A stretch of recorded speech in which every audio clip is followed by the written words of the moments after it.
What's up guys, David here, and nobody sells more phones than Samsung, Apple, or Huawei. They're the top 3 smartphone manufacturers in the world by volume, and today we're taking their best phones and putting them head to head in a phone booth style speed test. Now, taking a look at the spec sheets, these phones are very different. The resolutions are different, the software versions are different, and of course, the processors are different as well. The iPhone X is packing Apple's A11 Bionic chip, the Note 8 comes with Qualcomm's Snapdragon 835, and the Mate 10 Pro is using Huawei's own Kirin 970, which Huawei has been hyping up. They're saying that the Kirin 970 offers ultimate performance and that the Mate 10 will stay fast over time thanks to artificial intelligence. Now, there's no way to know about that long-term claim in terms of performance, but what we can find out today is which phone is currently the fastest. So let's find out.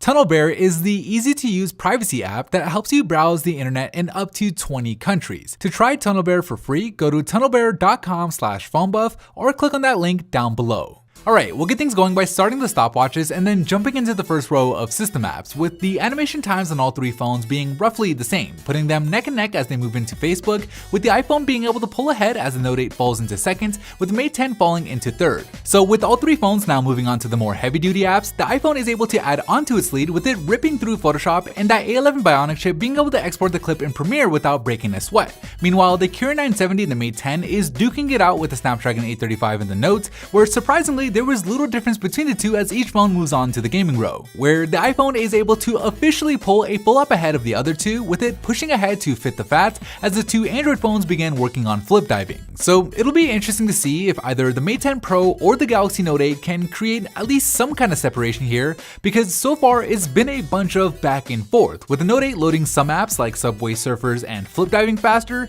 and the Mate 10 Pro loading apps like Photoshop and Fit the Fat here faster. So really inconsistent results so far. In fact, the only consistency we've seen so far in this test is that the iPhone X has been pretty much faster across the board. Of course, we still have the entire second lap left to go, where the 3GB of RAM that Apple insists on using in their $1,000 smartphone just hasn't been able to keep all the apps in this test open and ready to go. However, Apple has issued a few software updates since our last test, so we'll see if they've been able to improve optimization as the iPhone finishes the first lap with an impressive time of 1 minute and 22 seconds. The Mate 10 Pro is just about done with that last app, clocking in a time of 1 minute and 29 seconds, followed by the Note 8, which comes in just 3 seconds later. So the timing couldn't have been better for the Android phones, with the iPhone failing to keep flip diving open, setting up the Mate 10 Pro for a comeback, where yes, it's able to keep flip diving and Subway Surfers open, allowing it to take the lead here in the speed test. The iPhone X also fails at keeping Subway Surfers open, which allows the Note 8 to pass it as well. So the 3GB RAM once again hurts the iPhone here, with the 6GB packing Mate 10 Pro completing the test with a time of 1 minute and 55 seconds,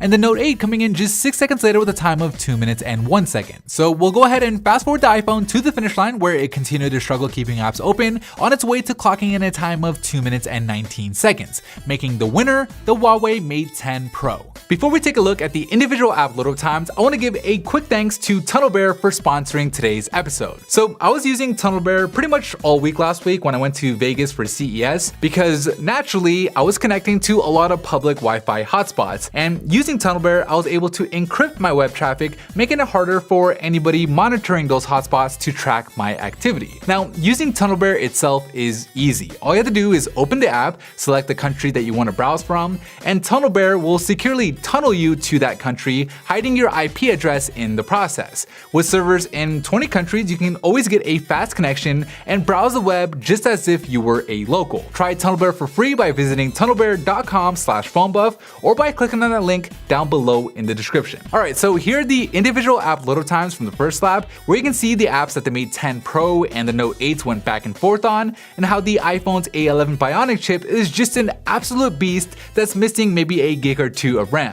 Anyways, that is it for me in this video. Thank you guys for watching, and as always, I'll see you in the very next episode.